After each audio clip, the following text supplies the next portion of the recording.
Now back to our top story. Senators are still reviewing the FBI report on Brett Kavanaugh as the partisan battle heats up over its findings and the Senate gears up for a critical confirmation vote. How are Republicans reacting to the FBI's Kavanaugh report? Well, we now bring in Senator John Cornyn from the great state of Texas for the very latest. It's very good to have you, Senator. You can help us understand all of this. I wanted to ask you this. Do you think that the Democrats have managed in all of this to energize the Republicans and disappoint their own base?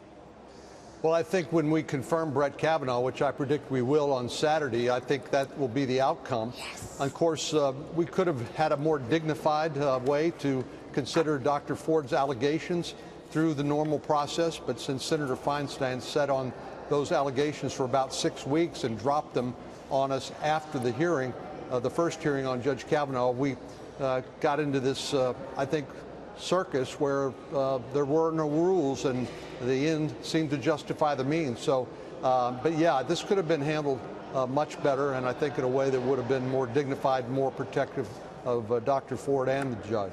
We're going to take it around the table, sir. I'm going to start with Judge Jeanine. All right. Senator, thanks so much for being with us. You know, I noticed that you yielded your time to the prosecutor. And in the end, what you're looking for is to have the public know what is in those FBI 302 reports. Now, you know that that would establish a precedent. I mean, don't you think it would be a dangerous precedent? And I have an idea. And that is, if you want to give them the FBI report, how about they give you the therapist notes? That would be the ordinary procedure, as you know, Judge.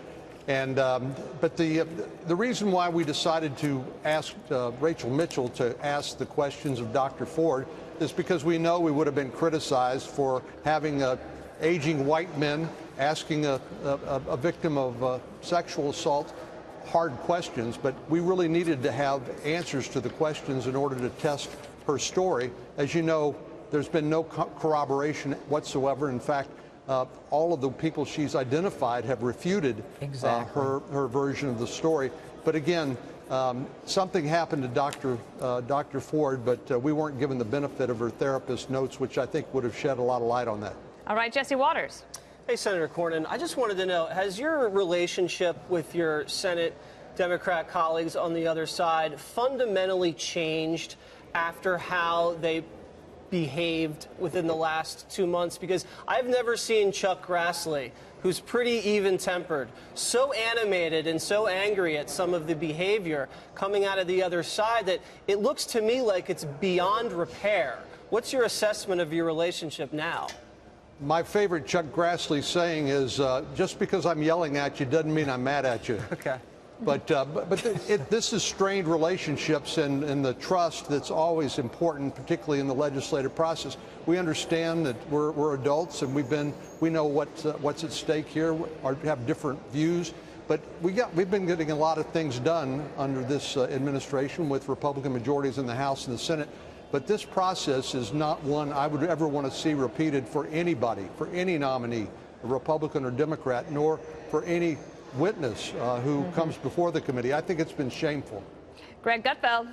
Hey, Senator, I have, in this process, I've noticed a lot of laws being broken. Well, one of them was a 27-year-old Democrat intern, who's 27, who doxed a number of Republicans who were pro-Kavanaugh, putting their private information public. That fellow, name is Costco, was arrested by D.C. Metro. I want to know what's going to happen to him, but I also want to know, is anything going to be done with Avenatti or any of the people that he worked with? Because it seems to me he broke some laws. Yeah, well, this doxing so-called incident, which I wasn't familiar with the term, but you described it. Yeah. This person who's been now charged with this crime will be charged with, as I understand, multiple offenses. And so this is nothing to toy around with. This is serious business. Unfortunately, the Capitol Police and the Metro Police are handling this seriously. As far as Mr. Avenatti's concerned, I wasn't eager to provide him a platform for more of his publicity seeking. Obviously, the allegations made by Ms. Svetnek, nobody corroborated those. She's walked back from those. Witnesses that were asked, like Mark Judge, about that said no way, didn't happen. So again, we're left with no corroboration, no confirmation of any of these terrible allegations, and the judge's unequivocal denial that it ever happened under penalty of felony. How can he not be disbarred? I mean, he's now in the Sharpton, Mason, Maddox, phase of this, a very Tawana Brawley-esque event. Yeah, I think the way that Ms. Katz, the lawyer that Senator Feinstein recommended for Dr. Ford, and Mr. Avenatti and others have not distinguished themselves by their conduct, and I think perhaps the appropriate forum for them to be reviewed is through the Bar Association, through the Ethics Committee. They have disciplinary authority. They can discipline or even potentially disbar people for abusing their law license. We have one last question from Juan Williams. Senator Cornyn, you're such a dignified guy. I like you a lot, but I got to tell you, you're on a brawl here at the 5, so let's start the brawl. Oh, no. We only have a minute. When you have politicization of the Supreme Court, I would hope that would concern you, but I know that you refused to look at Merrick Garland. You said you wouldn't consider it, and now you're in a situation where Democrats are so upset over this process that's produced Judge Kavanaugh. I worry that the court itself is going to, like so many American institutions, absolutely go down in the trust factor among Americans. Yeah, Juan, since the Bork hearings and where Bork became a verb, and those wars have escalated with the nuclear option by Harry Reid to pack the D.C. Circuit Court.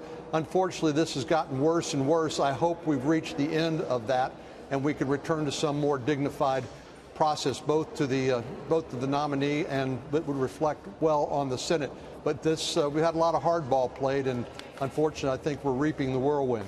Well, but I think blocking, Merrick Garland just sticks in so many people's craw. The twice elected president, and you won't let him even be considered. You might say Kavanaugh was unfairly treated, but gosh, you wouldn't even give Merrick Garland a chance, a fair hearing. This is the Biden precedent. He said during a presidential election year that you don't confirm a Supreme Court justice. If Hillary Clinton had won, I don't think we'd be hearing anything about Merrick Garland, because she would have made that appointment. But because people chose President Trump, he chose differently. That's why I think people are so upset. All right, we're going to give you the last word. Thank you, Senator Cornyn. Thank you, Dana.